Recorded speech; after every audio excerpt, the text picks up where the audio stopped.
Alright, Assalamu alaikum everyone. I believe we can start.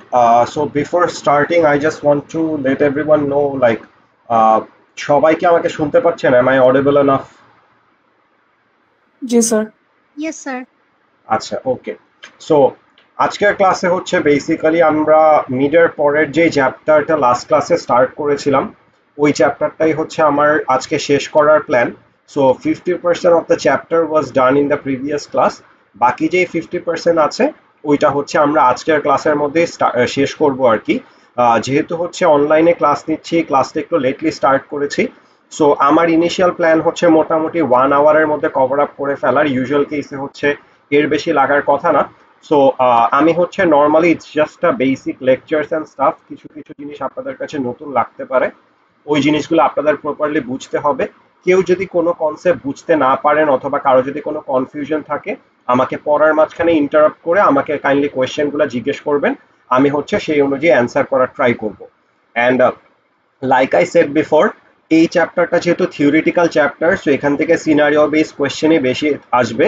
Therefore হচ্ছে it's always better to understand the concept, because mid term যেহেতু দিয়ে দিয়েছেন, mid টার্মের মানে যারা যারা মিডের স্ক্রিপ্ট দেখেছেন তারা অলরেডি বুঝতে পেরেছেন যে আপনাদের কোয়েশ্চেনের লেন্থ হচ্ছে অনেক বড় থাকে comparing to the length of the answers. আপনাদের কোয়েশ্চেন প্রপারলি বুঝা লাগে। কোয়েশ্চেন যদি বুঝতে পারেন ইন দ্যাট কেস অ্যান্সার করতে বেশি টাইম লাগে না, বাট কোয়েশ্চেন যদি গ্রাস্প করতে না পারেন ইন দ্যাট কেস যতই লেখেন ইন জেনারেল কিন্তু মার্কস পাবেন না। Therefore it's always better to understand what I am actually teaching. And হচ্ছে কারো কোনো কোয়েশ্চেন আর কনফিউশন থাকলে কাইন্ডলি হচ্ছে আমাকে বলবেন। সো আমি হচ্ছে স্ক্রিনটা শেয়ার করছি। So in the previous class we have actually started the chapter of next chapter of our midterm, which is basically lecture number 5, chapter 5, which is machine learning and its application. So সবাই কি আমার screen দেখতে পাচ্ছেন?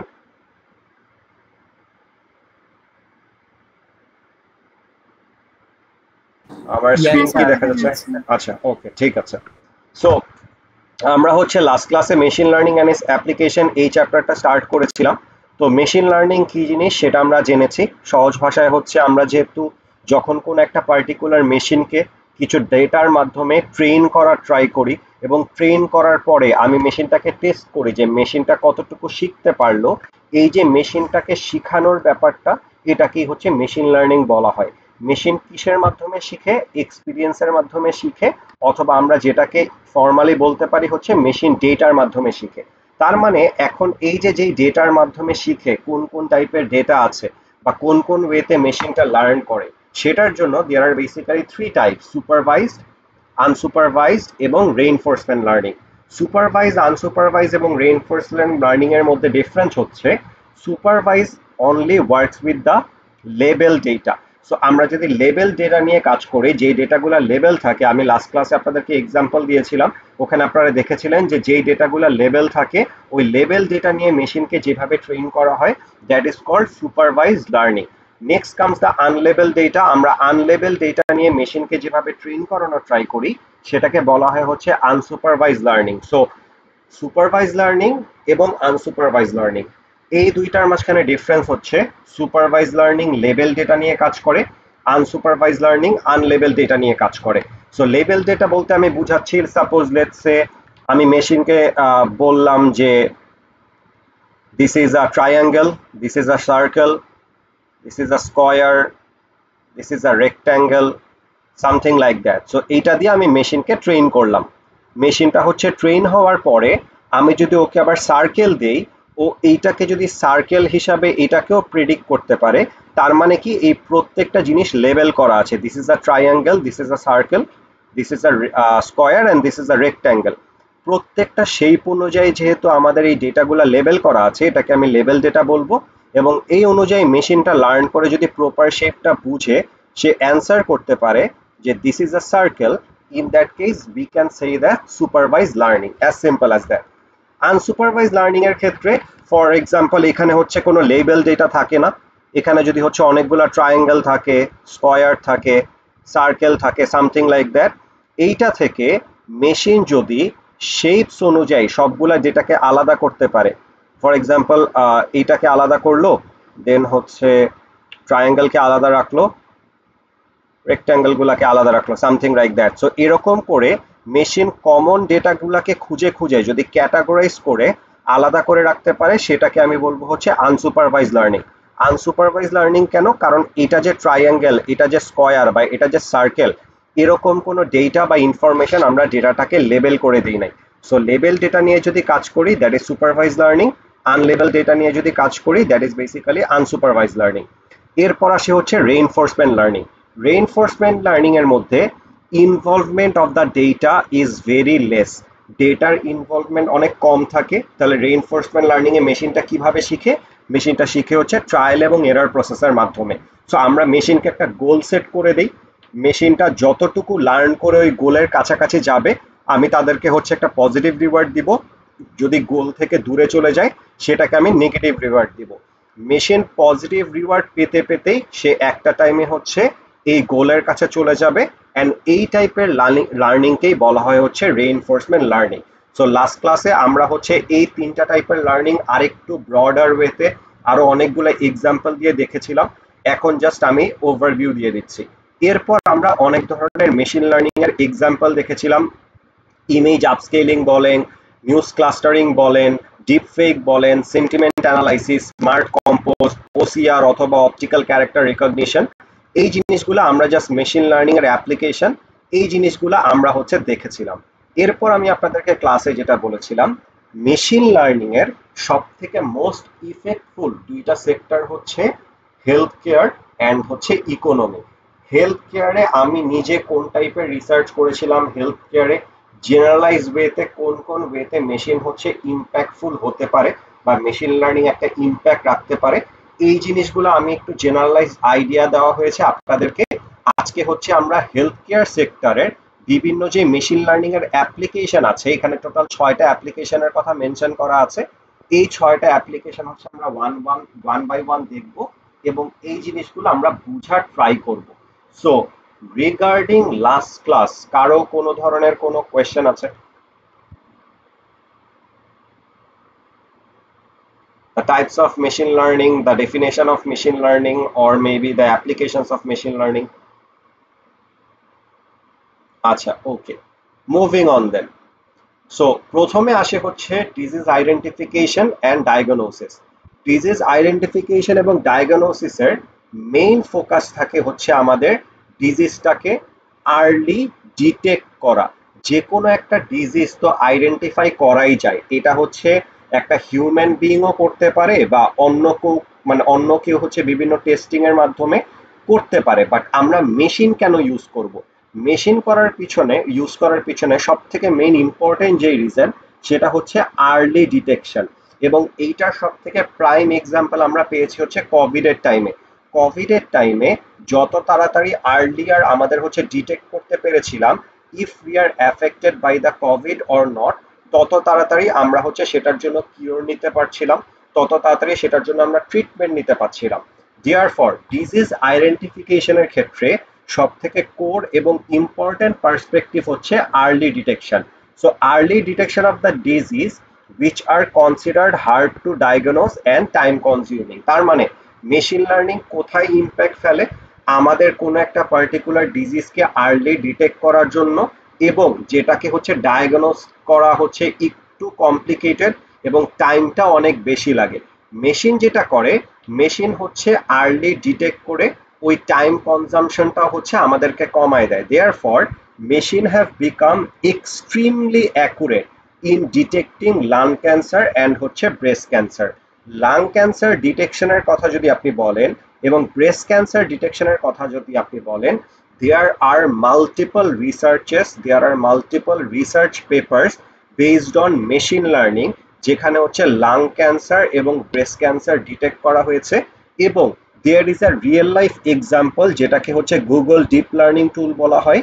এই Google deep learning টুলের মাধ্যমে 99% accurate ওয়েতে breast cancer হচ্ছে ডিটেক্ট করা যায়। তার মানে এইটার ক্ষেত্রে ওই যে বিভিন্ন ধরনের টেস্টিং করার পর ওই প্যাথোলজিক্যাল টেস্ট করে আমরা যে ডক্টরের কাছে নিয়ে যেতাম, নিয়ে যাওয়ার পরে ডক্টর ওইটা রিপোর্ট দেখে আমাদেরকে ইনফর্ম করতো না করতো, এই যে কমপ্লিকেশনসটা, এই যে টাইম কনজাম্পশনসটা, এই টাইমটা কিন্তু অনেক ওয়েতেই কমে যাচ্ছে। সো মেশিন লার্নিং এর ইম্প্যাক্টের কথা যদি আমি চিন্তা করি, গুগল ডিপ লার্নিং টুল হচ্ছে one type of machine learning, যেটা হচ্ছে 99% অ্যাকুরেটলি ব্রেস্ট ক্যান্সার ডিটেক্ট করতে পারে। এখানে কেউ কি বলতে পারবে 99% অ্যাকুরেসি মানে কি বোঝানো হচ্ছে? স্যার 100টা টেস্ট করলে তার মধ্যে 99টা কারেক্ট রেজাল্ট দিবে। Very good. তার মানে হচ্ছে আমরা যদি 100 রেজাল্ট করে থাকি, এটার মধ্যে 99 টাইমসই সে হচ্ছে কারেক্ট রেজাল্ট দিয়ে থাকে। Therefore the name basically the accuracy is 99%। একটা মেশিন কতটুকু অ্যাকুরেটলি লার্ন করছে, এইটা হচ্ছে আমরা অ্যাকুরেসি দিয়ে বের করতে পারি। একটা মেশিনের অ্যাকুরেসি যত বেশি থাকবে, তার মানে মেশিন অথবা ওই মেশিন লার্নিং মডেলটা তত বেশি পরিমাণ ইমপ্রুভ, তত বেশি পরিমাণ ইম্প্রোভাইজ। এরপর আসি হচ্ছে যেটা নিয়ে পড়ছিলাম আর কি, disease identification and diagnosis.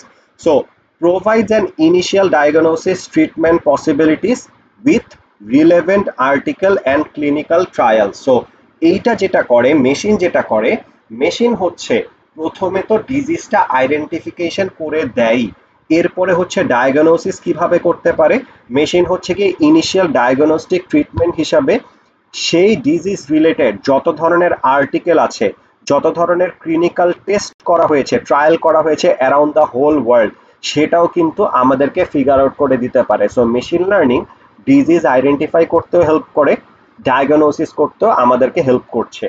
IBM Watson for genomes, this is an example. এটাতে কি হয়, specialise provide a summary of the patient disease. So পেশেন্টের যে ডিজিজটা হয়েছে সেটার একটা পার্টিকুলার সামারি এরকম ফর্মের থ্রু হচ্ছে সাবমিট করে কারা, সেটা হচ্ছে স্পেশালিস্টরা। IBM Watson for genomics then provide a meaningful article, medical researches and clinical trial based on the disease. তার মানে এই যে বিভিন্ন ধরনের রোগের যে সিমটম আছে, এই সিমটমটা দিয়ে বেসিক্যালি রোগের ডিজিজটার সামারি হচ্ছে যদি এই আইবিএম ওয়াটসন অফ জিনোমিক্সকে প্রোভাইড করা হয়, এই মেশিনটা হচ্ছে বিভিন্ন ধরনের আর্টিকেল, এই ডিজিজটার উপর কোন কোন ধরনের আর্টিকেল আছে, কত ধরনের মেডিকেল রিসার্চ করা হয়েছে এবং কত ধরনের ড্রাগ অথবা মেডিসিন দিয়ে এই জিনিসটাকে টেস্ট করা হয়েছে, সবকিছু আমাদেরকে প্রোভাইড করে দেয়।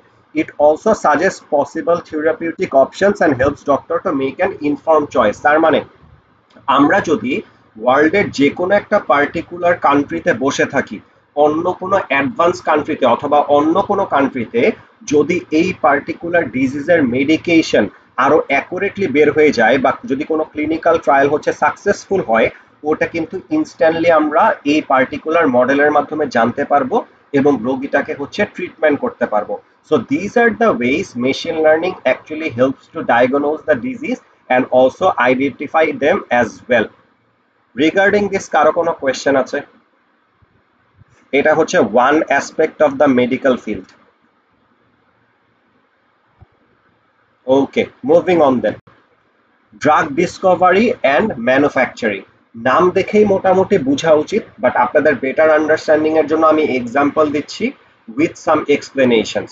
So early stage drug discovery প্রসেসের ক্ষেত্রে আমাদের ইউজুয়ালি কি হতো, investigation of the effect of the drugs number one, number two হচ্ছে designing a drugs chemical structure. So যে কোনো ধরনের একটা ড্রাগ বা যে কোনো ধরনের একটা মেডিসিন ক্রিয়েট করার আগে আমাদের হচ্ছে ওটার কেমিক্যাল স্ট্রাকচার ফিগার আউট করা লাগে।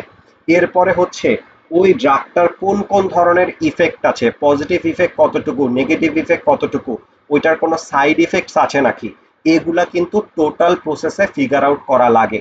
এগুলা ফিগার আউট করার জন্য কিন্তু আমাদের মেশিন লার্নিং ডিফারেন্ট ডিফারেন্ট ওয়েতে হেল্প করে থাকে। কিভাবে? নাম্বার ওয়ান হচ্ছে ইট সেভস টাইম, বিকজ আমরা মেশিনের মাধ্যমেই স্ট্রাকচারাল ওয়েতে ড্রাগটাকে ডিজাইন করতে পারি এবং সেইটার মাধ্যমেই আমরা দেখতে পারি যে ড্রাগটা কতটুকু পসিবল ইম্প্যাক্টস আছে। সো সেটা পুরো জিনিসটাই মেশিনের মাধ্যমে যেহেতু করা হয়, তার মানে হচ্ছে এইটার টাইম অনেক পরিমাণ সেভ করে, নাম্বার ওয়ান।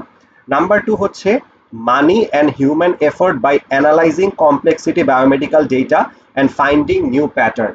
নতুন একটা ড্রাগ যে ক্রিয়েট করলাম, এই ড্রাগটা নর্মালি কেমিক্যাল স্ট্রাকচার বের করার জন্য অন মাল্টিপল ওয়েতে, ফর এক্সাম্পল প্রোডাকশন করার জন্য আমাকে তো বিভিন্ন ধরনের কেমিক্যাল ট্রায়াল করা লাগতো।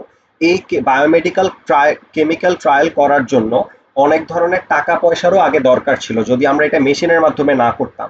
বাট এখন হচ্ছে আমরা ডিরেক্টলি প্রোডাকশন ফেজে বা টেস্টিং ফেজটা ফিজিক্যাল ওয়েতে না করে কম্পিউটারের মাধ্যমে আমরা ওই পার্টিকুলার ড্রাগের কেমিক্যাল স্ট্রাকচারটা অ্যানালাইজ করার ট্রাই করি।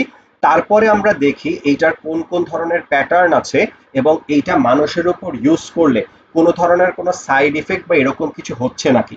ইন দ্যাট কেস আমাদের কিন্তু টাকা পয়সার কথা যদি বলেন সেটাও সেভ হচ্ছে, অলসো একটা মানুষের যে পরিমাণ এফোর্ট দেওয়া লাগতো ওটা প্রোডাকশন করার জন্য, ক্রিয়েট করার জন্য, সেটাও কিন্তু অনেকাংশে সেভ হয়ে যাচ্ছে। কস্ট সেভিং ক্লিনিক্যাল ট্রায়ালস এই জন্যই হচ্ছে এটাকে বলা হয় because interpreting information gained from the previous related researches to predict the side effects.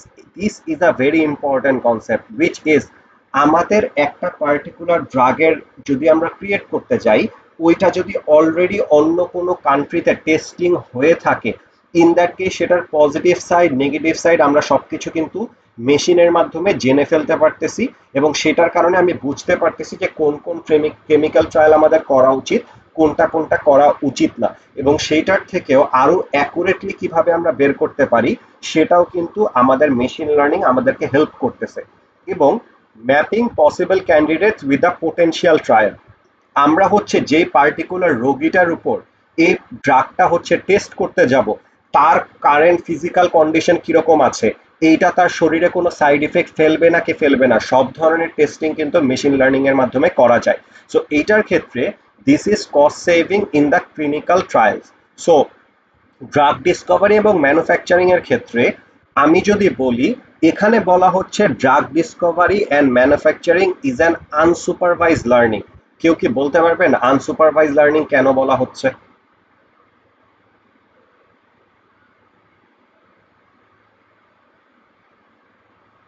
কারণ স্যার ডিসকভার Because sir, করতেছে।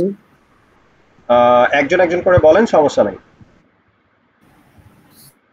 because আমরা একটা new drug discover করতেছি and we don't have any previous data to label it. Exactly. As we are trying to create a new drug, as we are trying to create a new data, এই data বা ইনফরমেশনটা কিন্তু আগে থেকে label করা লাগবে না। যদি লেবেল করা থাকতো তার মানে তো দ্যাট ইজ অলরেডি ডিসকভার্ড, সেটার জন্য নতুন করে তো ড্রাগটা ডিসকভার করার কিছু নাই। This is the prime example of the unsupervised learning. আমরা র্যান্ডমলি কিছু ডেটা বা ইনফরমেশন দিয়ে আমরা নতুন ধরনের একটা জিনিস ক্রিয়েট করার ট্রাই করছি, therefore it is called unsupervise learning, number one. Number two হচ্ছে match potential drug with the patient. Patient specific ড্রাগও আমরা যদি চাই আমরা হচ্ছে ক্রিয়েট করতে পারি, বিকজ অনেক টাইমে পেশেন্টসদের কমপ্লেক্সিটি অনেক বেশি থাকে। For example, if that particular person is a healthy patient, in that case তাকে যখন আমি কোনো একটা পার্টিকুলার ড্রাগ দিচ্ছি তার শরীরের অন্য কোনো অর্গানে হয়তোবা অল্প একটু সাইড ইফেক্ট ফেলতে পারে, যেটা হচ্ছে অত বেশি পরিমাণ প্রমিনেন্ট না। বাট কারো যদি দুইটা বা তিনটা অর্গানের মধ্যে প্রবলেম থাকে এবং মিনিমালও যদি সাইড ইফেক্ট অন্য একটা ডিফেক্টেড অর্গানের মধ্যে পড়ে, তাহলে কিন্তু সিচুয়েশনটা ম্যাসাকার টাইপের হয়ে যায়। দেয়ারফর একটা পার্টিকুলার পেশেন্টের জন্য স্পেসিফিক কোন কোন ওয়েতে পোটেনশিয়াল ড্রাগ আমরা ক্রিয়েট করতে পারি, এটা আমি পেশেন্ট স্পেসিফিকও চাইলে ক্রিয়েট করতে পারি। Match potential patients with the new clinical trials dynamically, এটা যেটা বললাম already, it's about that personalized drug combination to treat and cure disease like cancer and acute myeloid leukemia. So এই যে ডিফারেন্ট টাইপ অফ ডিজিজেস আছে, এক একটা মানুষের শরীরে এক একটা ডিজিজ এক এক ওয়েতে কাজ করে, এক এক ধরনের অর্গান এক এক ওয়েতে ইফেক্টেড হয়। মোস্ট অফ দ্য থিংস হচ্ছে মেটাবলিজমের উপর ডিপেন্ড করে, অনেক কিছু হচ্ছে আমাদের স্ট্রাকচারাল জেনেটিক্যাল সিচুয়েশনের উপর ডিপেন্ড করে। সো এই প্রত্যেকটা পার্সন ওয়াইজ পার্সন আমরা যদি চাই পেশেন্টের কন্ডিশনের উপর ডিপেন্ড করে আমরা হচ্ছে পার্সোনালাইজড ড্রাগ কম্বিনেশন কিন্তু ক্রিয়েট করতে পারি। অলসো হচ্ছে ওই পেশেন্টটা যদি প্রিভিয়াসলি কোনো মেডিকেশনের মধ্যে থাকে সেইটার উপর কোনো ইম্প্যাক্ট পড়বে না কি পড়বে না, এবং ইম্প্যাক্ট যাতে না পড়ে সেইটার কারণে ডিফারেন্ট টাইপ অফ ড্রাগও কিন্তু আমরা চাইলে ক্রিয়েট করতে পারি। And all of this can be done with the help of machine learning. So আমরা হচ্ছে আপাতত দুইটা সেক্টর দেখলাম, একটা হচ্ছে ডিজিজ আইডেন্টিফিকেশন, এরপর আছে হচ্ছে drug discovery. Moving on to the next part, which is basically medical image analysis. Medical image অ্যানালাইসিসের ক্ষেত্রে আমি হচ্ছে আপনাদের লাস্ট ক্লাসে আমার একটা পার্সোনাল রিসার্চের কথা বলেছিলাম, যেটা আমি হচ্ছে during the time of Covid করেছিলাম। ওই এক্সরে ইমেজের মাধ্যমে হচ্ছে নিউমোনিয়া, কোভিড ইফেক্টেড এবং হচ্ছে নর্মাল পার্সনের মধ্যে ক্লাসিফাই করে দেওয়া। So it's kind of like a similar thing than as the medical image analysis, because X-ray ইমেজটা কিন্তু মেডিকেল ইমেজে এবং সেটাকে অ্যানালাইসিস করে আমি মেশিনের মাধ্যমে প্রেডিক্ট করার ট্রাই করছিলাম ওই পার্টিকুলার পার্সনটার is this a normal pneumonia, is this a COVID affected pneumonia, or is that a healthy person or a normal person? So let's just go through this and understand the concept. Analyzing medical image to identify and predict future diseases. আমরা এখনকার current medical image identify এবং predict করেও in the ফিউচারে ওই মানুষটার কোনো ধরনের মানে কোনো হেলথ প্রবলেমস হতে পারে নাকি, কোনো ধরনের কোনো ডিজিজে এফেক্টেড হতে পারে নাকি, এই জিনিসটাও কিন্তু এখন মেডিকেল ইমেজিং এর মাধ্যমে ফিগার আউট করা যায়। Help radiologist and pathologist screen through the medical images quickly.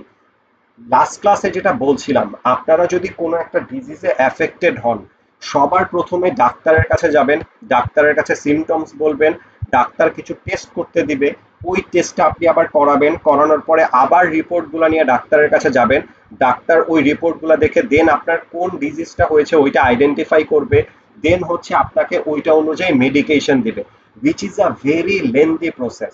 But আপনাদের টেস্টিং করার সময় আপনাদের অ্যাকচুয়ালি কোন ধরনের প্রবলেম হয়েছে কি হয়েছে এটা যদি ওই মেশিনের মাধ্যমে বলে দেওয়া যায় তাহলে ডাক্তারের আলাদাভাবে ওই টেস্ট রেজাল্টগুলো দেখে ডিজিজটা আইডেন্টিফাই করার টাইমটা অনেক কমে যায়। দেয়ারফর ডাক্তাররা হচ্ছে নাম্বার অফ পেশেন্টস বেশি দেখতে পারে এবং ডাক্তাররা হচ্ছে ওই ডিজিজটা প্রিভেন্ট করার থেকে বেশি ফোকাসড হতে পারে rather than analysing that particular disease. So এটার কারণে মেশিন আমাদের কি করে, it provide supports with all the expects image interpretation from detection, classification and segmentation. So medical image অ্যানালাইসিসের যখন আমি কথা বলবো, it can be three type of things. Number one is detection, number one is classification, another one is segmentation. এখন suppose হচ্ছে গিয়ে this is a drawing seems maybe very weird. Suppose this is a bone, a cartoonish bone, and it got cracked.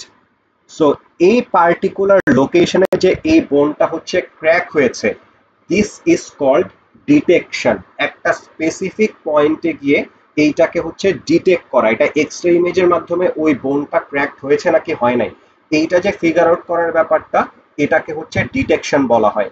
Next comes the classification. ক্লাসিফিকেশনের prime example can be my research project, which is আমি একটা chest x-ray image দেখে বুঝার try করতাম if it's a pneumonia or if it's a COVID affected or if it's a healthy chest x-ray. So এই যে chest এক্সরেটা দেখে আমি classify করার ট্রাই করছি যেটা কি হচ্ছে নর্মাল ঠান্ডার কারণে নিউমোনিয়া হয়েছে নাকি কোভিড এর মাধ্যমে এফেক্টেড হয়েছে নাকি এর কোনো ডিজিজ নাই, the X-ray image is healthy. এই যে পোর্শনটা এটাকে বলা হয় হচ্ছে বিভিন্ন ডিফারেন্ট টাইপ অফ ক্লাসিফিকেশন, মানে অনেকগুলা ক্লাসে হচ্ছে ক্লাসিফাই করে দেওয়া। সো ডিটেকশন মানে হচ্ছে একটা পার্টিকুলার লোকেশনে ডিটেক্ট করা, ক্লাসিফিকেশন মানে হচ্ছে মাল্টিপল ক্লাসে ক্লাসিফাই করে দেওয়া।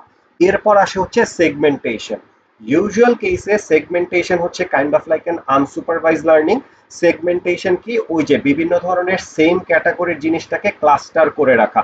একটা ব্লাডের মধ্যে যদি অনেক ধরনের ডিজিজ থাকে বা অনেক ধরনের ফর এক্সাম্পল অ্যানোমালি টাইপের সেল থাকে, নর্মাল মেশিন লার্নিং যেটা করবে হেলদি সেলগুলোকে এক রকমের দেখাবে, আনহেলদি সেলগুলোকে সেগমেন্ট করে ফেলবে। এই যে হেলদি সেল এবং আনহেলদি সেলকে একসাথে করে সেগমেন্ট করে ফেলার ব্যাপারটা, এটাকে হচ্ছে সেগমেন্টেশন বলা হয়।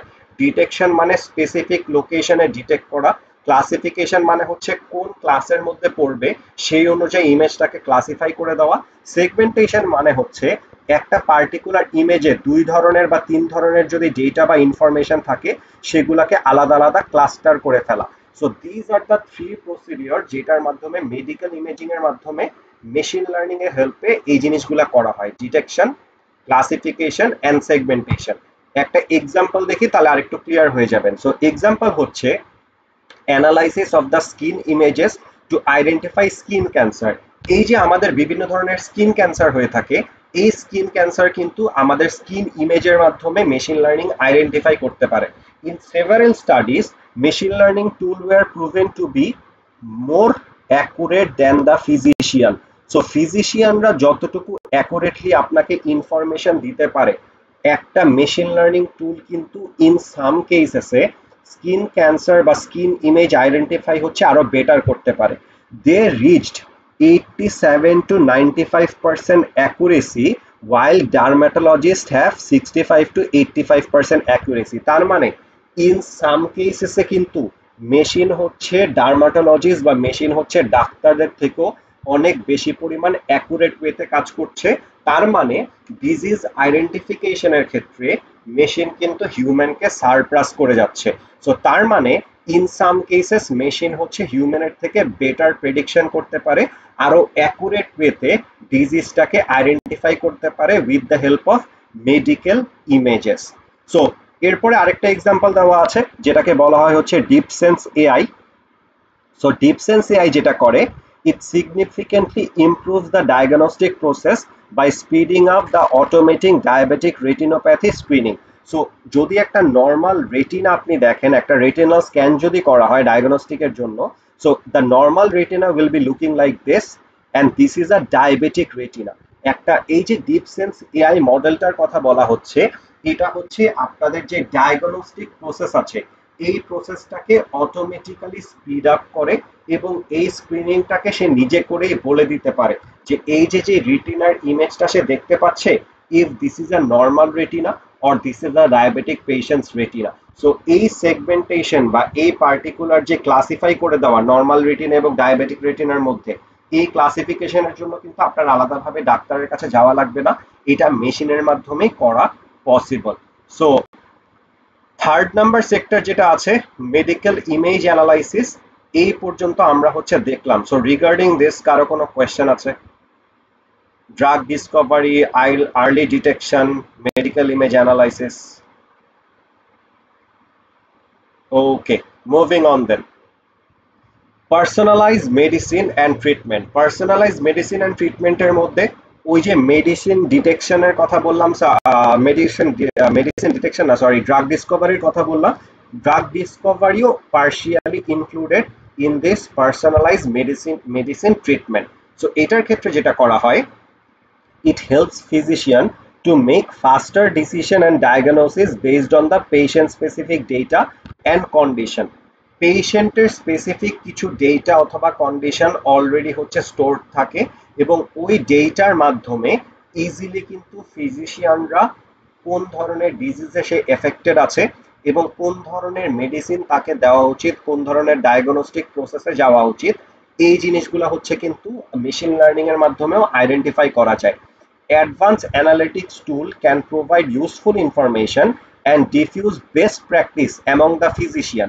এখন মনে করেন একটা particular rare type of disease আমি এখন দেখতে পারলাম, দেখার পরে আমি আমার এক্সপেরিয়েন্সের মাধ্যমে যদি তাকে কোনো মেডিসিন দিতে চাই বা মেডিসিন সাজেস্ট করতে চাই, হয়তোবা অন্য কোনো কান্ট্রিতে বা অন্য কোনো হসপিটালে এর থেকে বেটার মেডিসিন দিয়ে বেটার রেজাল্ট পাওয়া গেছে। সো ইন দ্যাট কেস বিভিন্ন ধরনের ফিজিশিয়ানদের মধ্যে বেস্ট যেটা প্র্যাকটিস করে ওটা কিন্তু মেশিন লার্নিং আমাদের হচ্ছে আলাদাভাবে আইডেন্টিফাই করতে হেল্প করে। and it tailored treatment plans to ensure optimal outcome for the patient। At the end of the day, the main goal is to cure the patient in an optimal way।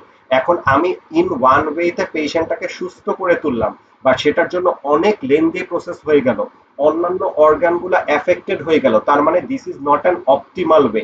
এই optimal ওয়েটা জানার way কি, সেটার কারণে হচ্ছে বিভিন্ন ডক্টরদের সাথে হসপিটালদের সাথে discuss করা লাগে, বাট এইটা বিং অ্যান হিউম্যান বিং এত বেশি পরিমাণ করা পসিবল না, বাট মেশিন এটা অনেক ইজিলি অ্যানালাইসিস করে বলে দিতে পারে।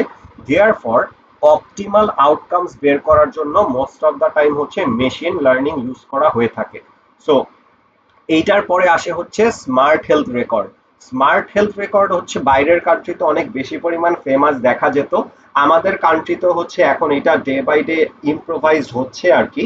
সো ফর এক্সাম্পল আমি যদি আমার পার্সোনাল এক্সপিরিয়েন্স শেয়ার করি, আমি যখন বাংলাদেশ স্পেশালাইজ হসপিটালে হচ্ছে for some particular medical reason হচ্ছে অ্যাডমিট হলাম, ওই টাইমে হচ্ছে তারা আমাকে একটা পার্টিকুলার মেডিকেল কার্ড বা হেলথ কার্ড ক্রিয়েট করে দেয়, এবং ওই হেলথ কার্ডটার মধ্যে আমার যত ধরনের প্রিভিয়াস হিস্ট্রি, আমার বয়স, আমি আগে কোন কোন ডিজিজে অ্যাফেক্টেড ছিলাম, ওই ডিজিজে কোন কোন ধরনের টেস্ট করা হয়েছিল, কোনো মেজর অপারেশন হয়েছে নাকি হয় নাই, আমার ব্লাড স্যাম্পলিং এর ক্ষেত্রে আমার ব্লাড গ্রুপ কি, আমার ব্লাডে কোনো ধরনের কোনো ডিজিজ বা কোনো ইনফেকশন আছে নাকি, যত ধরনের রেকর্ড আছে সবকিছু ওই পার্টিকুলার কার্ডের মধ্যে আলাদাভাবে ডকুমেন্টেড করে রাখা হয়।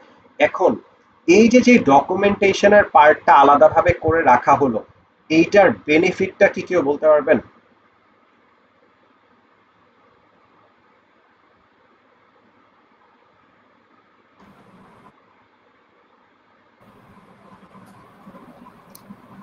যদি কোনো এমসিতে মানে যাতে আপনার আইডিটা সার্চ করলে বা আবার পাওয়া যায় আগের ইনফরমেশন গুলো। ওকে, আর কেউ কিছু অ্যাড করতে চান? যদি কোনো সামনে কোনো ডিজিজ ইফেক্ট করলে প্রিভিয়াস হিস্ট্রি থেকে সেটা আইডেন্টিফাই করা যায় বা আন্দাজ করা যায়। ওকে, এনিথিং এলস?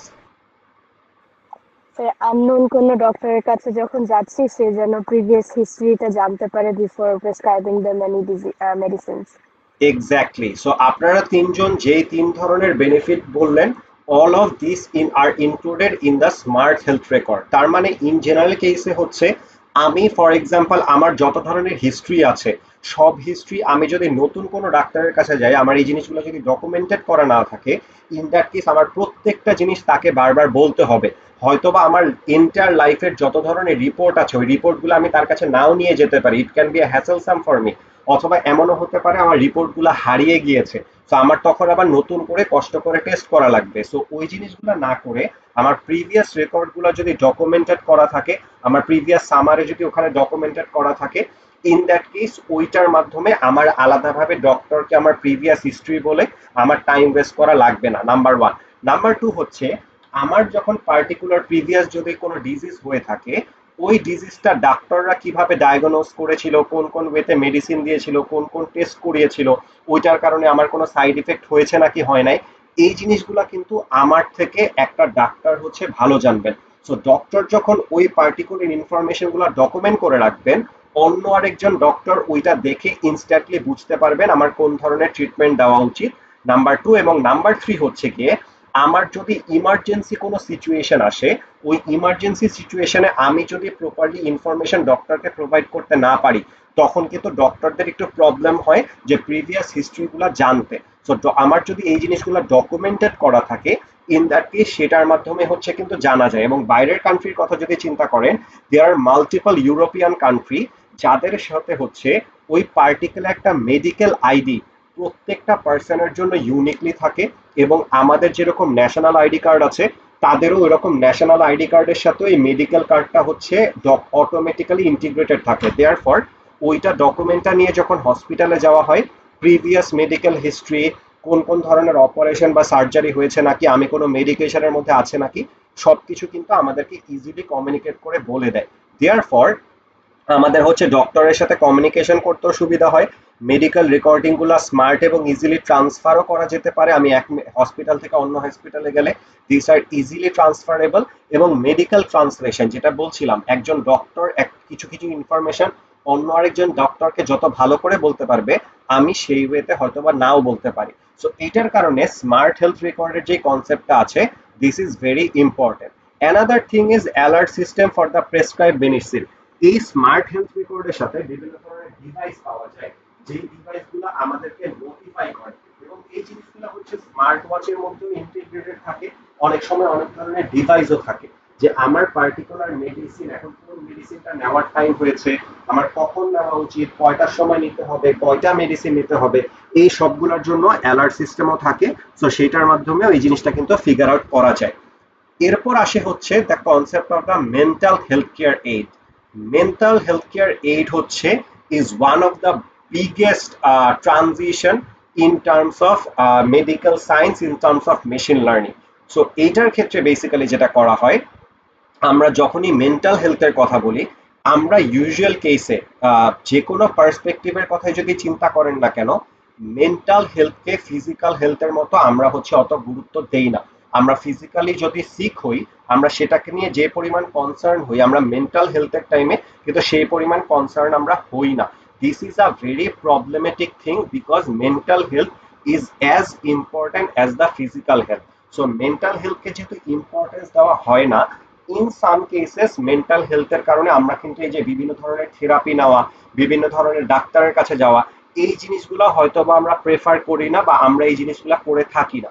সো এইটার কারণেই আমাদেরকে মেশিন লার্নিং একটা নতুন ধরনের জনরা ক্রিয়েট করে দিয়েছে যেটার মাধ্যমে আমরা মেন্টাল হেলথ কেয়ারেও এটা ইফেক্ট করতে পারে। সো আমরা হচ্ছে একটু one by one go through করি, তাহলে হচ্ছে আপনারা বুঝতে পারবেন যে মেন্টাল হেলথ কেয়ারে কোন ধরনের ইফেক্ট মেশিন লার্নিং হচ্ছে নিয়ে থাকে। So effective and convenient online therapy platform, যেটা বলছিলাম আমরা ডক্টরের কাছে গিয়ে নর্মালি হচ্ছে আমার এই মেন্টাল হেলথ প্রবলেমগুলো বলতে যেহেতু অত বেশি পরিমাণ কমফোর্টেবল ফিল করি না অথবা যেহেতু মাঝে মাঝে যেতেও পছন্দ করি না, তো আমাদের যদি একটা অনলাইন প্ল্যাটফর্ম থাকে বা অনলাইন থেরাপি প্ল্যাটফর্ম থাকে সেটার মাধ্যমে আমরা ইজিলি হচ্ছে এই জিনিসগুলো বা এই থেরাপি সিস্টেমগুলো নিতে পারি।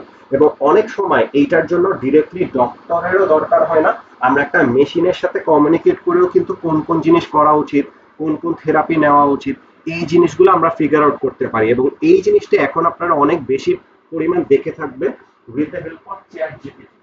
There are thousands of people, millions of people যারা হচ্ছে ChatGPT এর সাথে তার নিজেদের মেন্টাল হেলথের প্রবলেম শেয়ার করে rather than sharing it with the doctor. So according to that, ওই ChatGPT যেই ধরনের থেরাপি সাজেস্ট করে, যেই ধরনের অ্যানসার সাজেস্ট করে, যে জিনিসগুলো করতে বলে, they would prefer more about those. So এখানে আপনারা দেখতে পাচ্ছেন যে অ্যাকচুয়ালি হচ্ছে হেলথ কেয়ারে কোন কোন ওয়েতে এফেক্ট ফেলছে। এবং এরপর আসে হচ্ছে self assessment and processing of mood. এখন processing of mood is a very important thing to learn because অনেক টাইমে হচ্ছে আমাদের কারেন্ট মুড বা কারেন্ট সিচুয়েশনটা অ্যাকচুয়ালি কি এইটা আমরা ফিগার আউট করতে পারি না। There are some kind of mixed type of emotion, there can be all together, there can be sadness, there can be anger, there can be aggressiveness. So এই জিনিসগুলোকে আলাদা আলাদা আমাদের হচ্ছে মুডটাকে যে প্রসেস করা, এটা হচ্ছে মেশিন আরো বেটার ওয়েতে প্রসেস করতে পারে। There are some kind of motivational techniques and distractions to divert mind from the overwhelming thought. There can be some kind of mental health issues, there can be some kind of suicidal thoughts, there can be different type of mental problems. So এই overwhelming thoughts গুলা থেকে আমরা হচ্ছে কোন কোন ওয়েতে therapy নিতে পারি, কোন কোন ওয়েতে আমরা হচ্ছে নিজেদেরকে ডিস্ট্রাক্টেড রাখতে পারি, এই ধরনের জিনিসগুলা কিন্তু মেশিন সাজেস্ট করে থাকে। ইটস নট দ্যাট মেশিন নিজে থেকে সাজেস্ট করছে, ইটস জাস্ট দ্যাট বিভিন্ন ধরনের ডেটা বা ইনফরমেশন এই মেশিনকে আগে দেওয়া হয়েছে, আগে ট্রেন করানো হয়েছে যে এই পার্টিকুলার ইমোশন যদি কেউ ফিল করে ইন দ্যাট কেস তাকে এই ধরনের থেরাপি দেওয়া উচিত, এই জিনিসগুলো সাজেস্ট করা উচিত। সো এগুলা হচ্ছে মেশিন লার্ন করে করে আপনি যখন আপনার পার্টিকুলার প্রবলেম বলবেন সেখান থেকে মেশিন নিজে থেকে ফিগার আউট করে আপনাকে একটা থেরাপি দেওয়ার কথা বলতে পারে। There can be motivational technique, আপনাকে হচ্ছে মোটিভেশনাল কোট সেন্ড করতে পারে, মোটিভেশনাল ভিডিও সাজেস্ট করতে পারে just to distract your mind, যাতে আপনি এই থটস গুলো নিয়ে ওভারওয়েলমিং না ফিল করেন। এন্ড এরপর আসে হচ্ছে ease of mind without any pressure or embarrassment. Normal কনসেপ্টে যদি আমরা চিন্তা করি, আমরা একটা মানুষের সাথে নিজের পার্সোনাল প্রবলেম, নিজের মেন্টাল হেলথ নিয়ে কিন্তু কথা বলতে অত বেশি পরিমাণ প্রেফার করি না। But if we think that there is a robot, আমরা কিন্তু ইজিলি শেয়ার করতে পারি। রিজনটা কি? রিজন হচ্ছে আমরা যখন আমাদের মেন্টাল ইস্যু আমি শেয়ার করার ট্রাই করব, তখন আমি বারবার চিন্তা করতে থাকবো যে অন্য পার্টিকুলার পার্সনটা আমাকে হচ্ছে জাজ করতেছে নাকি, if there are any kind of embarrassment or not. So এইটা হচ্ছে মেশিনের সাথে যেহেতু শেয়ার করা ইজিয়ার, therefore মেশিন লার্নিং হচ্ছে হেলথ কেয়ারে অনেক বেশি পরিমাণ ইফেক্ট ফেলছে, অনেক বেশি পরিমাণ ইম্প্যাক্টফুল হচ্ছে। So this is the concept of the mental health care aid. So regarding this কারো কোনো কোয়েশ্চেন, কনফিউশন?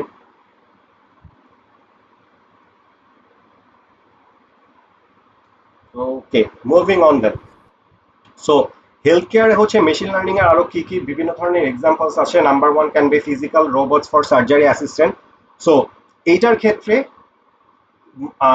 নর্মালি হচ্ছে দেয়ার আর ফিজিক্যাল রোবটস যারা হচ্ছে সার্জারির ক্ষেত্রে অনেক সময় অ্যাসিস্ট করে থাকে। অনেক সময় হচ্ছে প্রিসাইসলি নিজেরাও এই জিনিসটা করতে পারে। So provide precision with less invasive and optimal stitches. So as a human being আমরা যে পরিমাণ অপটিমাল ওয়েতে যে কোনো একটা সার্জারি করতে পারবো, একটা মেশিন কিন্তু ইন সাম কেসেস তার থেকে বেটার সার্জারি করতে পারে। সো অপটিমাল স্টিচেস, অপটিমালিটির কথা যদি আমি চিন্তা করি, ইন দ্যাট কেস মেশিন হচ্ছে কিন্তু হিউম্যানকে সারপ্রাস করে, নাম্বার ওয়ান। নাম্বার টু হচ্ছে helps doctor to remove fatigue due to long hours of surgery. There are surgery যেটা হচ্ছে 3 ঘন্টা 4 ঘন্টা 5 ঘন্টা ধরেও চলতে পারে। সো ওই 4-5 ঘন্টার মধ্যে একটা হিউম্যান যাতে ফ্যাটিক না হয়ে যায়, একদম টায়ার্ড যাতে না হয়ে যায়, বেসিক কিছু সার্জারি কিন্তু ইন দ্য মিনওয়াইল রোবটকে দিয়েও করানো হয়, যাতে হচ্ছে অ্যাজ আ হিউম্যান বিং কিছুটা রেস্ট নিতে পারে। So therefore physical robot use করা হয় হচ্ছে সার্জারি এর কারণে। AI assisted radiology and pathology, এটা নিয়ে আমি অলরেডি কথা বলছি। রেডিওলজি এবং প্যাথোলজি বিভিন্ন ধরনের মেডিকেল ইমেজ স্ক্যান করে সে হচ্ছে ডায়াগনোজ করে নিজেরাই বলে দিতে পারে যেটা কি ধরনের ডিজিজ বা কি ধরনের প্রবলেম, এবং অ্যাকর্ডিং টু দ্যাট তারা হচ্ছে অনেক ধরনের মেডিসিনও সাজেস্ট করতে পারে। So there are a lot of AI assisted radiology and pathologies. Outbreak prediction, এই জিনিসটা হচ্ছে রিসেন্ট টাইমে খুবই বেশি পরিমাণ ট্রেন্ডি। এটা হচ্ছে রিসেন্টলি বিভিন্ন ধরনের ওয়ার্ল্ডে বিভিন্ন ধরনের পেশেন্টের কন্ডিশন দেখে তারা হচ্ছে ডিসিশন নিতে পারে if there is going to be an outbreak or not. So in the future if there is a epidemics or something like that, এটা হচ্ছে প্রিভিয়াস ওয়েতে মেশিনরা অনেক ধরনের পেশেন্টকে অ্যানালাইসিস করে বলে দিতে পারে। So these are the impacts of machine learning in healthcare system. Regarding this, just does anyone have any kind of question?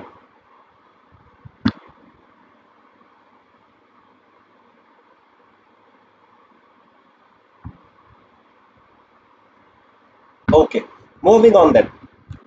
So আমি হচ্ছে যে দুইটা সেক্টরের কথা বলেছিলাম মেশিন লার্নিং ইফেক্ট ফেলে, নাম্বার ওয়ান হচ্ছে medical sector, another one is finance. So medical সেক্টরের ক্ষেত্রে আমাদের যে ডিফারেন্ট টাইপ অফ 6টা কনসেপ্ট নিয়ে আমরা কথা বলেছি।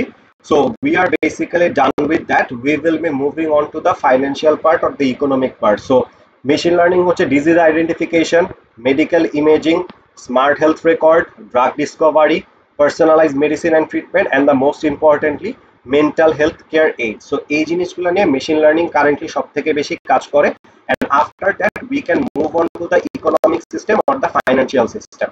So machine learning in finance, first of all it plays an integral role in the financial ecosystem and significant strides in various aspects of the finance industry. So এখন হচ্ছে বিভিন্ন ধরনের যে ফাইন্যান্স ইন্ডাস্ট্রি আছে, এই ইন্ডাস্ট্রিগুলোর মধ্যে কিন্তু মেশিন লার্নিং ইনকর্পোরেট করা হচ্ছে, and which is also working better than the human being. কোন কোন সেক্টরে করা হচ্ছে, যেই সেক্টরে আপনারা সবথেকে বেশি দেখে থাকবেন, that sector name is security. সিকিউরিটিটা আমাদের মেক শিওর করা সবথেকে বেশি important, because finance is a very sensitive thing. এই সেন্সিটিভ ফাইন্যান্স সিস্টেমকে আমাদের সিকিউর রাখা is very very important. Therefore এইটা যাতে সিকিউর থাকে, এইটা হচ্ছে আমরা মেশিন লার্নিং এর মাধ্যমে আমরা এই সিকিউরিটিটা মেক শিওর করে থাকি, নাম্বার ওয়ান। নাম্বার টু হচ্ছে প্রসেস অটোমেশন। অনেক ধরনের ফাইন্যান্সিয়াল প্রসেস আছে which can be very complex, এবং এটার জন্য অনেক ধরনের প্রসিডিউর ফলো করা হয়। মেশিন লার্নিং এর মাধ্যমে আমরা এই প্রসেসটাকে আরো বেশি পরিমাণ অটোমেটেড করে দেওয়া হয়, and one of the examples can be Google Sheet, one of the examples can be Microsoft Excel. এইটার ক্ষেত্রে বিভিন্ন ধরনের ইকোনমিক্যাল ইকুয়েশন বলেন, ইকোনমিক্যাল আইডিয়াস বলেন, এখন দেখা যাচ্ছে গুগল শিটের মধ্যে হচ্ছে এআইও ইন্টিগ্রেটেড হয়ে গিয়েছে।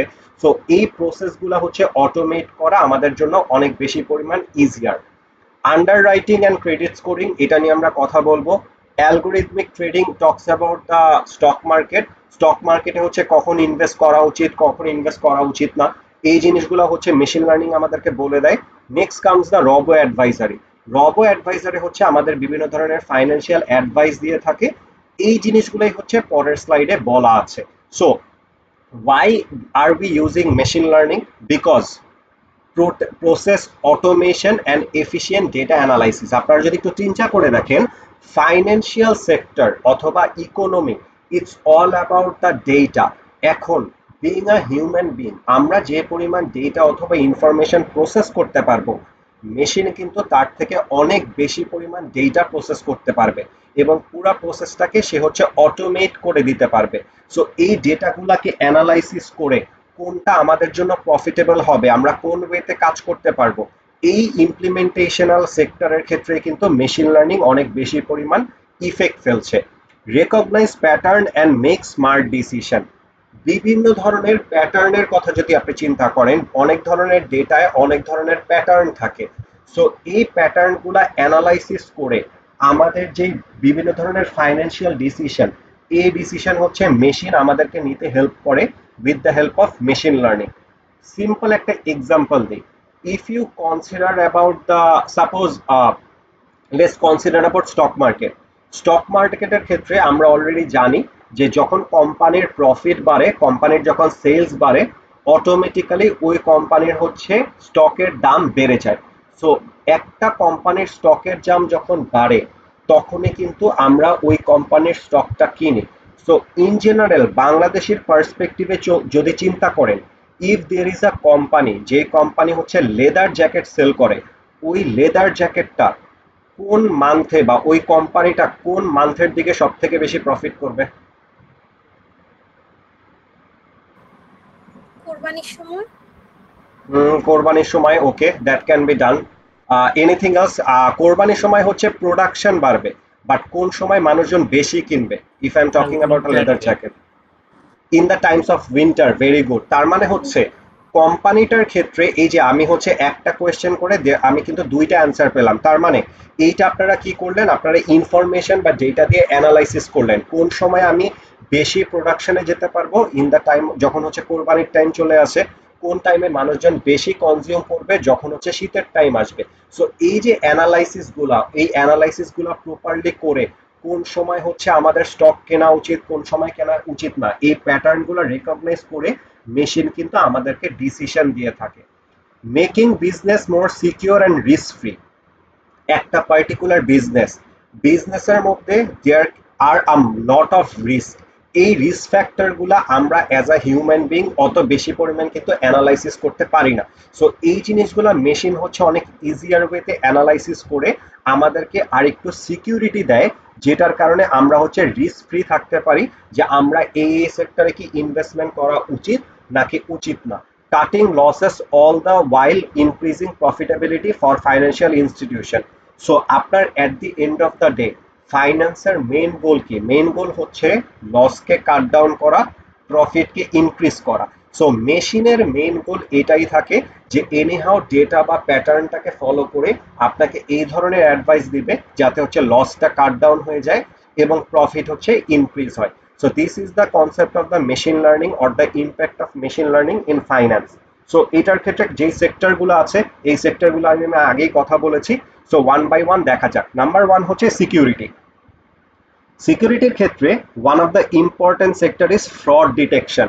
মেশিন লার্নিং এর মাধ্যমে অনেক ধরনের ফ্রডলেন্ট কেস বা ফ্রডের যে প্যাটার্নগুলো আছে এগুলো হচ্ছে আমাদেরকে মেশিন হেল্প করে। মেশিনকে অনেক ধরনের ফ্রডলেন্ট কেস দিয়ে আমরা ট্রেন করাই, অনেক ধরনের অ্যাকুরেট ডেটা দিয়ে বা জেনুইন কাস্টমার বিহেভিয়ার দিয়ে আমরা ট্রেন করাই।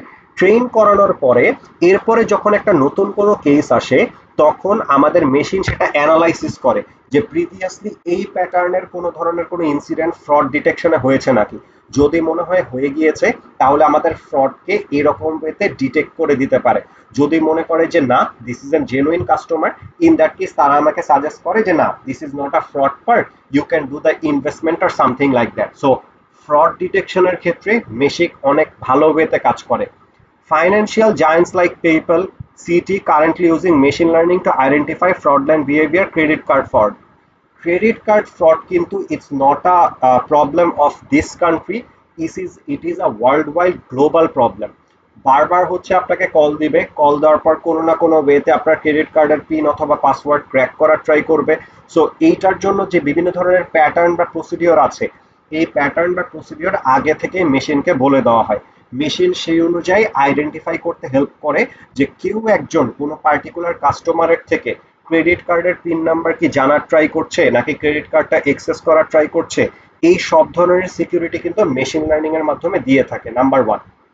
Number two is network security.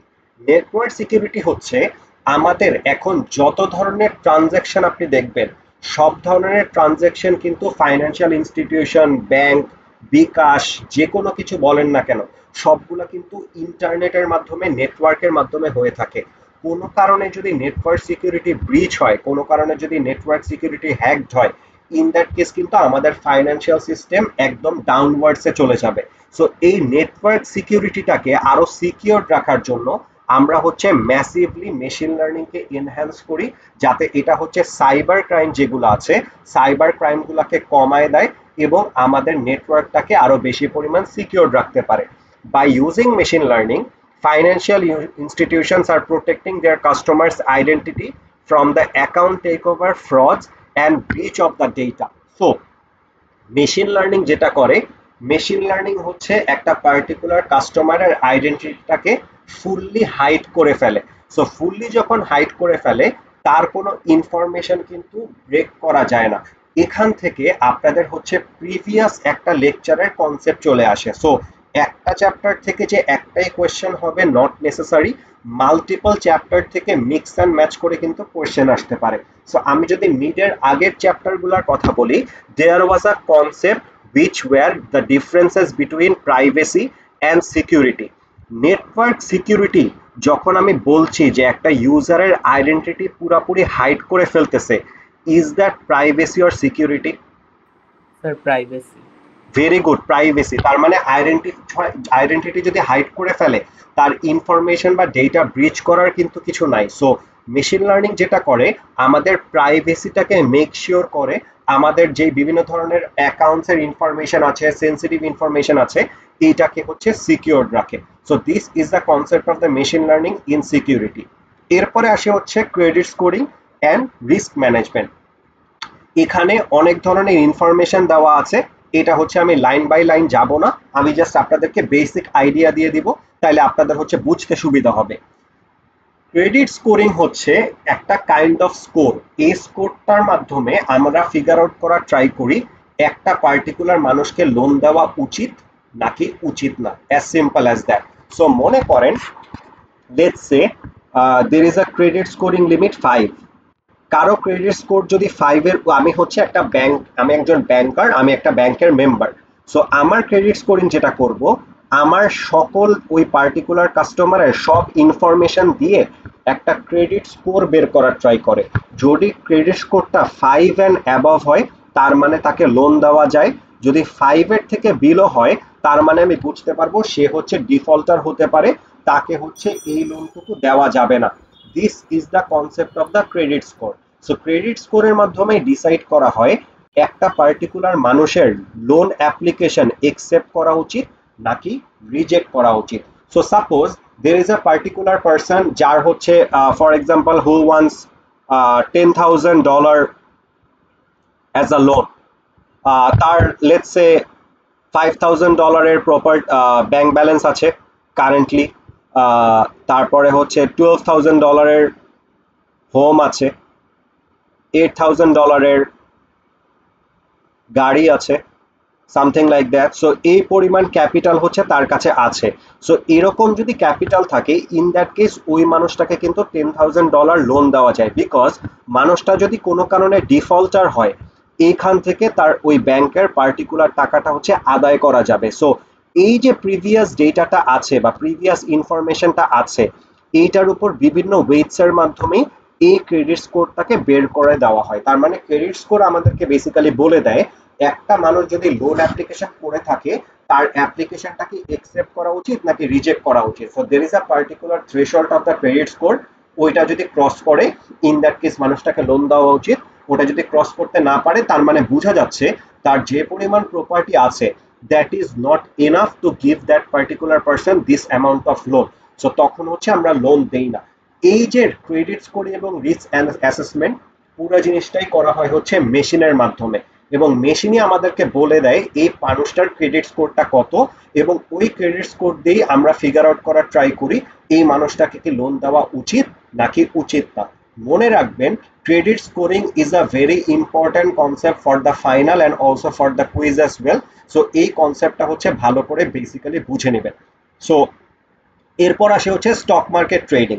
Stock market trading এর পুরো কনসেপ্টটাই হচ্ছে অ্যালগরিদমিক ট্রেডিং। অ্যালগরিদমিক ট্রেডিং বলতে কি বোঝানো হয়, মেশিন লার্নিং এর অনেক ধরনের অ্যালগরিদম আছে, অনেক ধরনের মেশিন লার্নিং মডেল আছে। There are different type of machine learning model like SVM, CNN, random forest, XGBoost, something like that. এক একটা মডেল এক একটা ডেটা বা এক একটা ইনফরমেশন নিয়ে কাজ করে। কিছু মডেল হচ্ছে ইমেজ, কিছু মেশিন লার্নিং মডেল ইমেজ নিয়ে কাজ করে। ফর এক্সাম্পল সিএনএন মডেলটার কথা যদি আমি বলি, সিএনএন মডেল হচ্ছে ইমেজ নিয়ে কাজ করে। কিছু মেশিন লার্নিং মডেল আছে যেগুলো হচ্ছে নাম্বারস নিয়ে কাজ করে। সো এই বিভিন্ন ধরনের অ্যালগরিদম আমাদেরকে অনেক ডিফারেন্ট টাইপ অফ রেজাল্ট দিয়ে থাকে। সো কোন পার্টিকুলার ডেটা বা ইনফরমেশনের জন্য কোন অ্যালগরিদম ইউজ করা উচিত যাতে হচ্ছে আমাদের নাম্বার অফ লসেসটা কম হয় এবং প্রফিটটা যাতে ম্যাক্সিমাম হয়, এই টাইপের কনসেপ্টগুলোই হচ্ছে মেশিন লার্নিং এর মাধ্যমে ফিগার আউট করা হয়, যাতে স্টক মার্কেট আমরা হচ্ছে প্রপারলি প্রেডিক্ট করতে পারি এবং স্টক মার্কেটের প্যাটার্ন আমরা বা ডেটার প্যাটার্নটা মেশিন ঠিকমতো বুঝে আমাদেরকে সাজেস্ট করতে পারে যে একটা পার্টিকুলার মার্কেটের স্টক কি আমাদের কেনা উচিত নাকি উচিত না। এবং মেশিনে যে কাজটা করে পুরো কাজটাই হচ্ছে ডেটা অথবা ইনফরমেশনের মাধ্যমে করে থাকে। প্রিভিয়াস লেটস সে 10-12 বছরের ওই কোম্পানির হচ্ছে কি পরিমাণ প্রফিট হচ্ছিল, এই টাইমে কি পরিমাণ লস হচ্ছিল, দেন কারেন্টলি কোম্পানির কি অবস্থা, কোম্পানির কতজন শেয়ার হোল্ডার আছে, কোম্পানির কত জায়গায় বিজনেস আছে, is it a national company or international company, এরকম বিভিন্ন ইনফরমেশন বা বিভিন্ন ডেটা হচ্ছে অ্যানালাইসিস করায় এবং অ্যানালাইসিস করার পর সে হচ্ছে আমাদেরকে একটা রেজাল্ট বলে দেয় যে if we should invest in this particular stock or not. So এটাকেই বলা হয় হচ্ছে অ্যালগরিদমিক ট্রেডিং, যেটা refers to using machine learning algorithm and AI based system to make fast, profitable এবং ট্রেডিং ডিসিশন। নরমালি মানুষের কথা যদি চিন্তা করে, একটা মানুষ যত তাড়াতাড়ি হচ্ছে ডেটা অ্যানালাইসিস করতে পারবে তার থেকে একটা মেশিন কিন্তু তারও বেটার ডেটা অ্যানালাইসিস করতে পারবে। এবং মেশিন যেহেতু ফাস্টার ওয়েতে এবং বেটার ওয়েতে ডেটা অ্যানালাইসিস করে, আমরা তত বেশি পরিমাণ ইনভেস্টমেন্টে ফোকাস হতে পারবো এবং যত বেশি পরিমাণ তাড়াতাড়ি আমরা হচ্ছে ইনভেস্ট করতে পারবো আমাদের প্রফিটেবিলিটি কিন্তু সেই পরিমাণে বেড়ে যাবে। So that is how machine learning is giving a huge impact of the stock market trading. এরপরে there is a personal financial advisory। এইটার মধ্যেই আসে the concept of the robo adviser.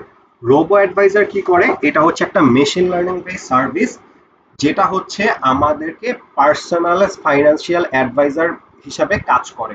For example, আমি একটা পার্টিকুলার মানুষ, দেয়ার are a lot of financial lawyers, বড় বড় হচ্ছে বিভিন্ন ধরনের বিজনেসম্যান বা বিভিন্ন ধরনের কোম্পানির সিইও, তারা হচ্ছে বিভিন্ন ধরনের ফাইন্যান্সিয়াল লয়ার রাখে। ওই লয়ার যেই কাজটা করে, রোবো অ্যাডভাইজার হচ্ছে সেম কাজটাই করে।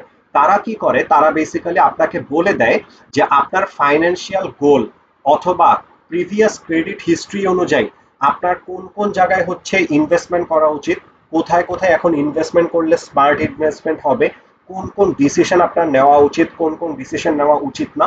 তার মানে ফাইন্যান্সিয়াল যত ধরনের অ্যাডভাইস আছে সবকিছু হচ্ছে রোবো অ্যাডভাইজারে আপনাকে দিয়ে থাকে এবং এটা হচ্ছে ওই পার্টিকুলার ফাইন্যান্সিয়াল লয়ারের থেকে সে আরো অ্যাকুরেটলি জিনিসটা বলতে পারবে, বিকজ সে হচ্ছে অনেক বেশি পরিমাণ ডেটা অ্যানালাইসিস করতে পারে এবং according to the client need, ক্লায়েন্টের এখন কত বেশি পরিমাণ টাকা দরকার, কি পরিমাণ গোল আছে, ওই অনুযায়ী রোবো অ্যাডভাইজার আপনাকে সাজেস্ট করবে যে আপনার হচ্ছে কোন কোন ওয়েতে বা কোন কোন স্কিমে ইনভেস্টমেন্ট করা উচিত নাকি উচিত না। অনলাইনে বিভিন্ন ধরনের ইন্স্যুরেন্স সার্ভিস আছে যেটা হচ্ছে রোবো অ্যাডভাইজার ইউজ করে থাকে, যারা হচ্ছে offer personalize insurance scheme based on the need of the client. একটা ক্লায়েন্টের সব সময় কিন্তু সব ইন্স্যুরেন্সের দরকার নাই। সো ক্লায়েন্ট যদি ইন্স্যুরেন্স করতে যায়, ইন্স্যুরেন্সের ওই মানুষটাকে তার সকল ধরনের ডিটেলস দিবে, তারপর সে পুরো জিনিসটা অ্যানালাইসিস করবে, অ্যানালাইসিস করার পরে তাকে হচ্ছে বিভিন্ন ধরনের স্কিম দিবে। এই পুরো কাজটা করার জন্যই কিন্তু রোবো অ্যাডভাইজার ইউজ করা যায়, যেটার মাধ্যমে ওই মানুষটার জন্য বেস্ট ইন্স্যুরেন্স স্কিম কোনটা হবে সেটা হচ্ছে তাকে ইউজুয়ালি সাজেস্ট করে দিতে পারে। আর cheaper and time saving alternate suitable both for the client and the supervising human adviser. তার মানে এটা হচ্ছে একটা কাস্টমারকে অথবা একটা ক্লায়েন্টকেও বিভিন্ন ওয়েতে হেল্প করতে পারে অথবা একটা হিউম্যান অ্যাডভাইজারের অল্টারনেটিভ হিসাবেও কাজ করতে পারে। So this is how robo advisory work. robo advisor is another important concept of the financial system. So machine learning এর ক্ষেত্রে robo advisor এর মাধ্যমে আপনারা বিভিন্ন অ্যাডভাইস নেওয়ার মাধ্যমে আপনাদের প্রফিটটাকে ম্যাক্সিমাইজ করতে পারেন এবং লসটাকে হচ্ছে ডিক্রিজ করতে পারেন। There are multiple miscellaneous aspects. So এটা নিয়ে যদি একটু কথা বলি, smart machine learning base there are multiple chatbots. এই চ্যাটবটস হচ্ছে এখন আপনারা মেসেঞ্জারে যে কোনো জায়গায় বা ফেসবুকে অথবা হচ্ছে অন্য কোনো ওয়েবসাইটে বিভিন্ন ধরনের চ্যাটবট দেখবেন অটোমেটিক্যালি ইন্টিগ্রেটেড থাকে, যেটা হচ্ছে আপনাদেরকে বিভিন্ন ধরনের ওয়েতে অ্যাসিস্ট করে। কোন একটা পার্টিকুলার প্রোডাক্ট কিনতে চাচ্ছেন, সেটার মধ্যে কোনো ডিসকাউন্ট আছে নাকি নাই, সেটার মধ্যে হচ্ছে কোন টাইমে নিলে বেটার হবে, সেটা হচ্ছে কোন লোকেশনে যেতে পারে, ওইটার টোটাল প্রাইস কত আসবে, আপনার কোন লোকেশনে ডেলিভারি চার্জ কত আসবে, এই সব কিছু কিন্তু চ্যাটবটের মাধ্যমে করা হয়। এইটা যদি আরেকটু বিগার অ্যাসপেক্টে চিন্তা করেন, ফাইন্যান্সিয়াল অ্যাডভাইস বলেন, জেনারেল কোয়েরি বলেন, সবকিছুই কিন্তু এই চ্যাটবট গুলোর মাধ্যমে করা হচ্ছে। This is one example. Another example যেটা হচ্ছে আমি বাইরের কান্ট্রিতে দেখেছিলাম, বাট এখন জানতে পারছি যে এটা কারেন্টলি বাংলাদেশে অনেক ওয়েতে ইউজ করা হয়ে থাকে, which is basically the recruitment process or the screening algorithm. এইটা হচ্ছে অনেক ধরনের ইন্টারভিউ রিক্রুটমেন্ট প্রসেসে মেশিন লার্নিং এর অনেক ধরনের মডেল ইউজ করা হয় ইনিশিয়াল স্ক্রিনিং করার জন্য। বিকজ ইনিশিয়ালি যখন আপনাদের কোনো একটা পার্টিকুলার কোম্পানিতে ইন্টারভিউর জন্য কল করা হবে, ইনিশিয়াল স্টেজে কিন্তু অনেক মানুষ অ্যাপ্লাই করবে, এতগুলা মানুষের এক্সাম নেওয়া, ইভালুয়েট করা, তাদের ডেটা বা ইনফরমেশন প্রসেস করা কিন্তু অনেক বড় একটা লেন্দি প্রসেস। দেয়ারফর এই ইনিশিয়াল স্ক্রিনিং প্রসেস কিন্তু সবার প্রথমে মেশিন লার্নিং এর মাধ্যমে করা হয়। এটা রিটেন টেস্ট হতে পারে, র্যান্ডম একটা ভাইভা হতে পারে, ওই অনুযায়ী বা ওই ইনফরমেশন বা ডেটা নিয়ে মেশিন হচ্ছে পিক করে if that particular person is suitable for the job or not, এবং ওখান থেকে 6 জন 8 জন 10 জন মানুষকে পিক করা হয়, সেখান থেকে তাদেরকে সেকেন্ড লেভেলে বা নেক্সট লেভেলে পাঠানো হয়, যেটার মাধ্যমে হচ্ছে হিউম্যান স্ক্রিনিং হয়ে থাকে। সো ইনিশিয়াল স্ক্রিনিং এর কথা যদি আমি বলি, মেশিন লার্নিং কিন্তু এই ইন্টারভিউ স্ক্রিনিং এর ক্ষেত্রে হচ্ছে ইউজ হয়ে থাকছে। So now we can basically say that machine learning is the future. Machine learning is actually currently it's in the present and it is also in the future. So আমরা হচ্ছে medical সেক্টরে বিভিন্ন ধরনের জিনিস আমরা জানলাম মেশিন লার্নিং কিভাবে effect ফেলে থাকে। এরপর we have talked about the security কিভাবে ইম্প্যাক্ট করে, the concept of the credit scoring, stock মার্কেটের ক্ষেত্রে ট্রেডিং স্টকের ক্ষেত্রে কিভাবে হেল্প করে, দেয়ার আর পার্সোনাল ফাইন্যান্স যেটা হচ্ছে রোবো অ্যাডভাইজার, এবং এই যে ইন্টারভিউ স্ক্রিনিং প্রসেস বলেন, চ্যাটবট বলেন, সবগুলোর ক্ষেত্রেই কিন্তু মেশিন লার্নিং ইম্প্যাক্ট করছে। So these are the total concepts of the effects of machine learning in the finance system. Regarding this কারো কোনো কোয়েশ্চেন আছে? এনিওয়ান? স্যার এখান থেকে ধরেন ক্রেডিট স্কোরিং বা রোবো অ্যাডভাইজার থেকে কিরকম টাইপের সিনারিও বেসড কোয়েশ্চেন আসতে পারে? র্যান্ডম সিনারিও বেসড কোয়েশ্চেন আসতে পারে। লেটস সে হচ্ছে currently you are basically in a particular bank, এই পার্টিকুলার ব্যাংকের মধ্যে হচ্ছে যে কোনো এক ধরনের ক্লায়েন্ট আসলো, ক্লায়েন্ট আসার পরে আপনাকে হচ্ছে এই রিকোয়ারমেন্টস গুলো বললো, এই রিকোয়ারমেন্টস গুলো বলার পরে মেশিন আপনাকে অলরেডি একটা সিস্টেম দিয়ে দিয়েছে, যেই সিস্টেমের মধ্যে আপনি ইনফরমেশন গুলো ইনপুট দিলেন, ইনপুট দেওয়ার পরে আপনাকে মেশিন হচ্ছে বলে দিল যে এই পার্টিকুলার মানুষটাকে লোন দেওয়া উচিত নাকি উচিত না। So what is the name of this concept? What is the name of this model? It's simply হচ্ছে credit scoring. That's it. এই টাইপের সিনারিও বেসড কোশ্চেন আসতে পারে। স্যার তাহলে হচ্ছে মানে প্রতিটা টাইপের মেইন কনসেপ্টটা জানতে হবে, সবকিছুর মেইন কনসেপ্ট জানতে হবে, মুখস্থ করে হচ্ছে অ্যানসার করা যাবে না। as long as you are understanding the concept, question যে টাইপেরই আসুক না কেন অ্যানসার করতে পারেন। the question can be vice versa, মাত্র যে কথাটা বললাম এই টাইপের কোশ্চেনও আসতে পারে, অথবা there can be another type of scenario based question, যে currently you are working on a bank এবং এই ব্যাংকের মানুষজন আপনাকে হচ্ছে বলেছে যে একটা নতুন সিস্টেম ক্রিয়েট করার জন্য the name of the system is credit scoring। এরপরে ওটার ফলো আপ কোশ্চেন আসতে পারে, what is the credit scoring, credit scoring হচ্ছে কিভাবে আমাদের ইম্প্যাক্ট করে, কোন কোন ধরনের বেনিফিট আছে, ওইটার কোনো ডিসঅ্যাডভান্টেজ আছে নাকি, এই জিনিসগুলো হচ্ছে ডিফারেন্ট ডিফারেন্ট ওয়েতে কোশ্চেন আসতে পারে। Therefore you have to understand the total concept thoroughly. Okay sir, thank you. Welcome. Any other questions regarding this, the effects of machine learning?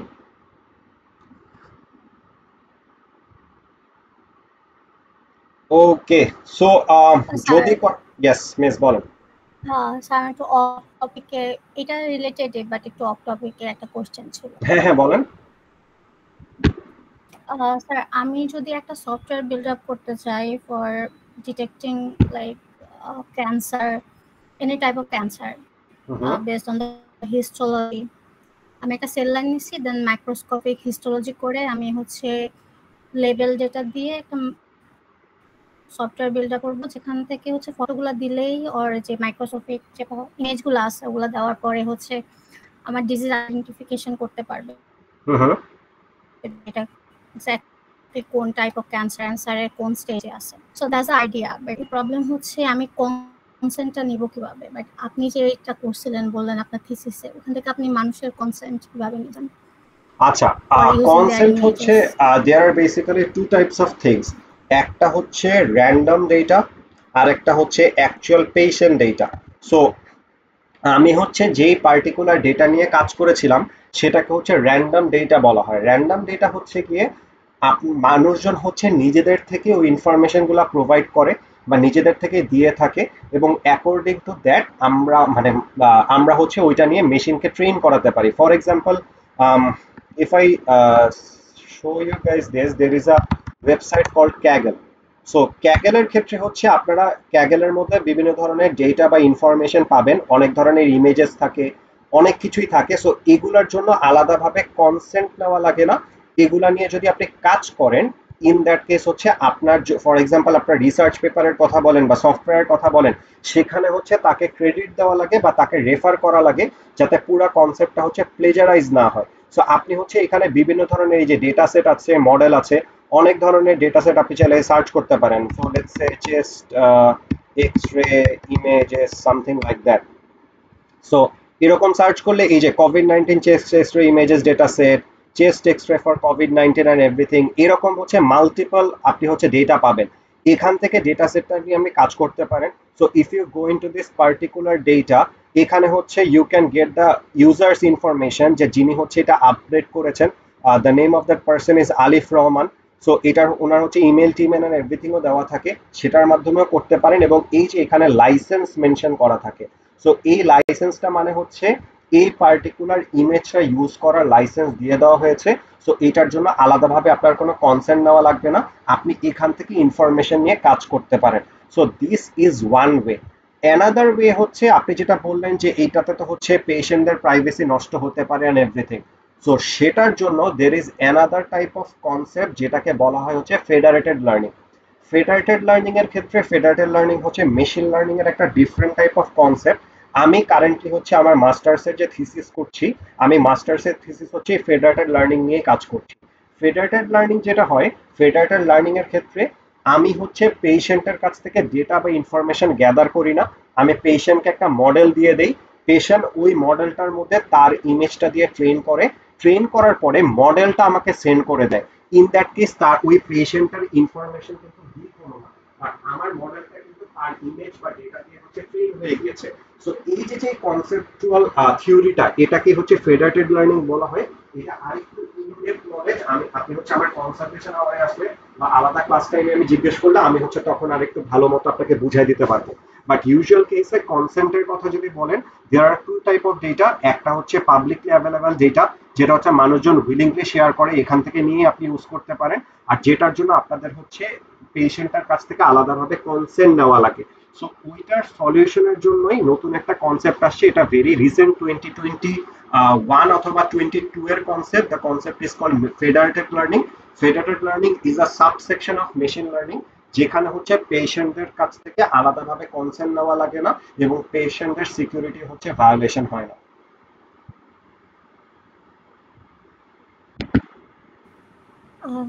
Sir আমি যদি একটা স্পেসিফিক রিজিয়ন লাইক বাংলাদেশের একটা specific জায়গার মানুষদের এরকম ইমেজগুলো নিতে চাই, তাহলে তো আমার মেনলি হসপিটালের সাথে ইয়েস, ইউজুয়াল কেসে হচ্ছে হসপিটালের সাথে কন্ট্যাক্ট করতে হবে, রাইট?